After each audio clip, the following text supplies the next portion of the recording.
This library says 0.6 is equal to 0. That one turns a git commit hash into infinity and never mentions it. Two frontier coding models got one shot at each. By the end, they had typed the exact same line of code, and I still had a favorite. Here is why. It is the 7th of August, and this is the AI Code Report. Left terminal, Opus 5 driving Claude Code at high effort. Right terminal, GPT-5.6 Sol driving Codex, also high. One prompt each, byte for byte identical, 2 rounds on issues that are open right now. Round 1. This is jsonpath-ng. It is the Python library you reach for when you want one field out of a mountain of JSON without writing 6 nested loops. 735 stars, quietly doing that job inside a lot of data pipelines. Issue 227 was filed on the 30th of March. 0 comments, no labels, no branches, and no pull requests. 4 months of absolutely nothing. The title is the entire bug. 0 is not equal to 0.0. Here is what that means if you have never written a JSONPath query in your life. 3 records, each with a score. A is 0. B is 0.6. C is 0. Ask for every record whose score equals 0, and it hands you all 3. It believes 0.6 is 0. Now ask the opposite. Give me everything greater than 0. It gives you an empty list. In this library, nothing is bigger than 0.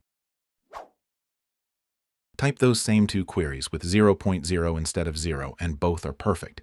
A decimal point is the entire difference. The cause is one line inside the filter code.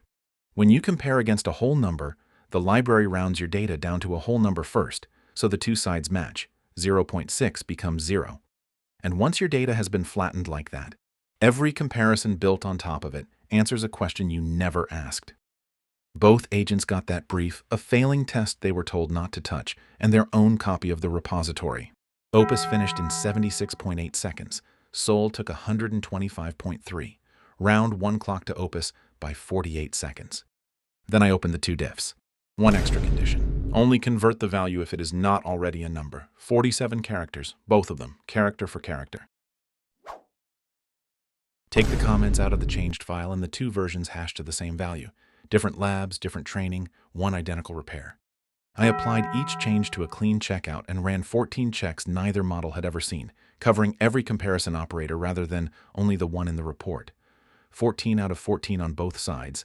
351 project tests still green. No regressions anywhere. So the code is a dead heat. The paperwork is not. Opus wrote 3 test cases, and one of them pins down why that conversion existed in the first place, so a numeric string still compares against a number.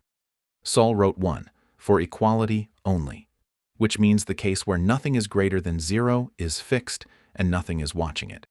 Opus also left 3 lines of comment above the change naming the exact failure it prevents. Sol left the line bare. Both are correct today. Only one of them still explains itself next year when somebody stares at that check and wonders what it is protecting. Round 2. Same 2 models, a very different kind of silence. This is YAML, the YAML parser for JavaScript. 1,700 stars. And if you have ever loaded a config file in Node, there is a decent chance this ran. Issue 661 was opened in February by the maintainer himself. 0 comments, no branches, and no pull requests. The request is small and the consequence really is not. Warn me when you hand back a number you could not store properly. 4 ordinary lines of config. A service name, a git hash, a retry delay, and order id. Watch what the program actually receives. The service name survives. The git hash, which happens to look exactly like scientific notation, comes back as infinity. The retry delay comes back as 0, which is a retry storm with a fuse on it. And the order id quietly drops its last 3 digits. Warnings from the parser. None. Nothing looks wrong. Your program simply holds different numbers than your file does. 16 checks written off the issue report alone while both terminals were still empty. On the untouched library, it scores 6, and all 6 are guardrails that must not break. Every one of the 10 real checks fails. Same setup. Identical prompt, separate copies, both clocks running. Sol finished in 5 minutes 36. Opus took 8 minutes 19. Round 2 clock to Sol by 2 minutes 43. 16 out of 16, both of them. But they both walked into the same wall on the way. And this is the good part.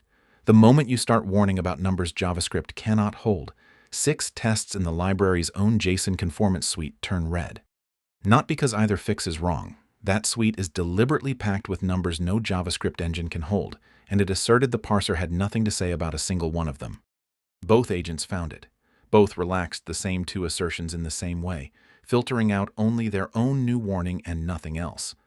Opus left a note in the file explaining why that exclusion is legitimate. The size gap is the widest of the day. Sol shipped 130 lines across 4 files. Opus shipped 283 across 6, including a separate module for the check and a fresh row in the project's own error code documentation, which nobody asked for. And one difference needs no diff at all. The warning from Opus tells you which value went wrong. The warning from Sol tells you that a value went wrong. On a 4-line config, that is a shrug. On a 2,000-line one, that is the whole job. So the clock is 1-all, and it's split by size. The small surgical bug went to Opus by 48 seconds. The larger open-ended feature went to Sol by nearly 3 minutes. Correctness never separated them once in either round on any check I ran. My verdict is that these two now agree on what the fix is. They disagree about who the fix is for. Sol writes for the machine. It is right, it is lean, and on the big task it is genuinely faster. Opus writes for the person who opens that file a year from now. Pick whichever one matches how long your code has to live. This has been the AI Code Report. Both repositories are named on screen, both issues were still open when this went up, and if you would rather inherit the bare line or the explained one, say so in the comments. See you in the next one.